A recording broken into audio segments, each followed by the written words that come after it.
Chers Camerounais, chères Camerounaises, chers leaders du changement, c'est toujours un plaisir pour moi de m'entretenir avec vous dans le cadre de notre programme Se battre dans les règles de l'art. Parce qu'il faut le dire, la vie est un combat, mais on se bat. Pourquoi? On se bat avec qui? Contre qui? Et quel est l'objectif qu'on veut atteindre dans cette bataille? Donc, pour ce qui nous concerne, je l'espère, il est question d'arriver à libérer le Cameroun, à sauver le Cameroun de ce système qui le phagocyte depuis plusieurs années et qui empêche à cette belle nation, notre mère patrie, de vraiment briller de sa gloire. Comme tous les pays souverains, il y a des indices, il y a des éléments qui permettent à un pays de se hisser dans certaines sphères. Ce n'est pas encore le cas pour le Cameroun, ça ne veut pas dire que ce sera impossible. Mais il est question pour nous justement d'aborder ces sujets et de pouvoir nous regarder en face et de nous dire oui, voilà ce que nous devons faire ou non, voilà ce que nous ne devons pas faire. Ça c'est si nous sommes d'accord que le Cameroun a besoin de libération, de délivrance. Je voudrais aborder un sujet assez particulier pour cette édition, la liberté d'expression. On le dit souvent, on le dit plus souvent. On parle de démocratie, liberté d'expression, liberté d'association, mais je ne pense pas, au regard de ce que nous avons au Cameroun aujourd'hui, que nous pesons l'implication de ce mot, que nous sommes même conscients de son impact sur la société. Je voudrais aborder le point psychologique. Quand quelqu'un n'est pas libre de penser, c'est un démon que nous fabriquons, c'est un zombie. Parce que Dieu a donné à l'homme la latitude de réfléchir, la capacité de raisonner, de penser son environnement, de penser son quotidien. Et lui refuser cela, c'est un peu l'animaliser, si vous me permettez l'expression. Et justement, un animal, ça crée des dégâts. Un animal n'est pas toujours docile, n'est pas toujours domptable. On a donc une société qui a été privée trop longtemps de s'exprimer, qui a été privée trop longtemps de dire ce qu'elle pense, d'apporter ce grand chantier qui est la bâtisse du Cameroun, sa contribution, sa quote-part, au moins sur le point de vue des idées. Et aujourd'hui, on a ce climat que nous avons, où les Camerounais sont de plus en plus hostiles, de plus en plus amers, de plus en plus violents. À la limite, c'est inhumain. Voilà pourquoi j'ai pensé qu'il est intéressant que vous et moi, on puisse se parler.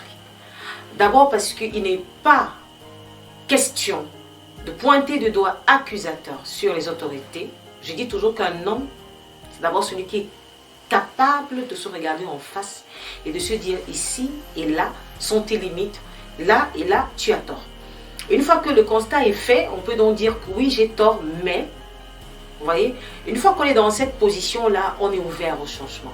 On est ouvert au dialogue. Mais si on est tout le temps en train de dire non, le problème c'est l'autre, c'est l'autre, c'est l'autre, c'est pas évident qu'on construise une société de la sorte. Alors je vais commencer par m'adresser à vous, mes chers leaders, ceux-là qui m'écoutent tout le temps, ceux-là qui partagent ces moments avec moi, pour vous dire que nous avons permis à ce système de s'implanter et de perdurer. Vous allez me poser la question, comment? Je vous dirai parce que nous avons toléré leurs actions. Nous avons partisé leurs actions, nous avons prêté le flanc à ce système pour nous utiliser afin de servir leurs intérêts. Aujourd'hui, le Camerounais n'est pas libre parce qu'ils se sont épiés par son frère. Si vous avez une pensée qui n'est pas selon le programme qui est mis en place, on vous condamne pour cela. Si vos idées ne sont pas dans la même lancée que ce qui est mis en place, on vous condamne pour cela. On ne cherche pas à savoir pourquoi, ce n'est pas intéressant, c'est dangereux. On parle de liberté d'expression. Souvent même dans nos familles, est-ce qu'on laisse nos enfants libres de s'exprimer? Dans notre entourage, en tant que patron d'une entreprise, d'un établissement, est-ce qu'on laisse nos employés s'exprimer? C'est ça la question. Alors, c'est une éducation, une mauvaise éducation qu'on a pris de nos parents, qui sont les leaders actuels du Cameroun, et qu'on est en train de répercuter sur la société. Quand nous sommes présidents d'associations ou d'une réunion quelconque, ce qu'on appelle communément Djangui, est-ce qu'on permet aux gens de s'exprimer? Est-ce qu'on leur donne la latitude d'apporter leur contribution à ce qu'on veut mettre sur pied? Ou on leur impose notre idéologie, on leur impose notre façon de voir les choses. Et on s'attend à ce qu'il y ait un changement, ce n'est pas possible. On a des moutons on fonctionne avec des Mongols. Des gens qui ruminent à longueur de journée, à longueur de minute, l'envie de vous avaler, de vous dévorer, de vous détruire parce qu'elles sont malades pour ces personnes-là. Donc il est question, chers leaders du changement, de commencer par introspecter autour de nous, de regarder autour de nous quelles sont les actions que nous posons qui étouffent notre entourage, qui étouffent nos frères et sœurs, qui étouffent nos employés. C'est vrai que souvent le patron n'est pas très à l'aise avec les contradictions. C'est vrai que de temps en temps, on veut être adulé tout le temps. Vraiment, tu fais bien, tu parles bien, tu conseilles bien, tu diriges bien. C'est vrai, c'est le commun du mortel. Mais souvent, il faut aussi être ouvert à ceux qui ne sont pas vos lèche-bottes, qui ne vont pas vous dire ce que vous voulez entendre, qui vont vous cogner où ça fait mal.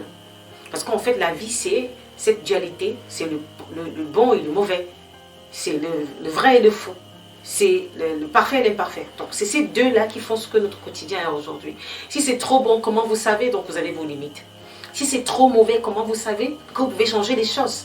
Donc, ça va ensemble. Je vais ouvrir une parenthèse pour vous dire, la société est faite comme ça.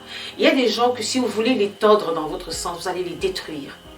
Ne cherchons pas à rendre les gens meilleurs. Voyons le meilleur dans la vie de ceux-là avec qui nous travaillons ou de ceux avec qui nous cohabitons. Et ça va nous éviter de tout le temps pointer le doigt sur ce qui est mal. Mais si tous les jours nous regardons ce qui est mal, on ne verra jamais ce qui est bien. Pourtant, en chaque être humain, il y a du bien. Même dans la pire personne que vous ne pouvez vous imaginer. Il y a du bien. Ça, c'est pour ce qui vous concerne. Parce que chacun a sa part de responsabilité, n'oubliez pas. Maintenant, je voudrais m'adresser spécialement dans cette édition au chef de l'État, son Excellence Paul Biya, notre président de la République du Cameroun, un homme que je respecte d'ailleurs et que j'ai longtemps suivi, à qui j'ai souvent adressé, au-delà de mes vœux, mon sentiment sur ce qui se passe au Cameroun aujourd'hui. D'ailleurs, je suis quelqu'une d'assez reconnaissante et je voudrais profiter par cette occasion, puisque c'est la seule qui m'est donnée. Tellement le système autour de vous, Monsieur le Président, est verrouillé, tellement c'est un labyrinthe impénétrable, qui fait que même quand vous posez de bonnes actions envers le Camerounais, lambda ou les Camerounais, c'est pas évident de vous renvoyer ne serait-ce qu'une parole de reconnaissance. Mais je voudrais saisir cette opportunité pour vous dire merci. Parce qu'à une époque de ma vie où j'ai été menacée de mort et avec mes enfants, il m'a été permis de vous adresser cette doléance-là, de vous saisir pour intervenir en ma faveur contre l'un des membres de votre gouvernement. Ce qui a été fait, je vous dis merci, Dieu s'est servi de votre disponibilité pour préserver ma vie.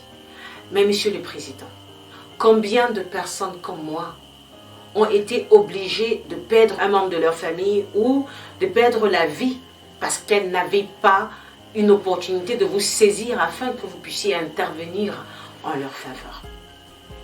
Aujourd'hui, tout le monde est, quand je dis tout le monde, vous comprenez, Monsieur le Président, je parle de la population. Les gens vivent dans la peur au quotidien.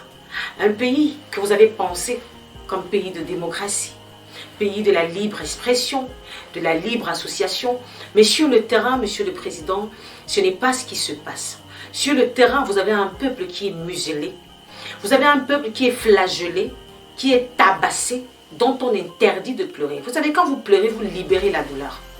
Quand vous pleurez, vous libérez le stress. Vous libérez l'adrénaline. Ok? Mais imaginez quelqu'un qu'on tabasse et qu'on interdise de pleurer. Tel un esclave qu'on a lié pieds et mains, ok?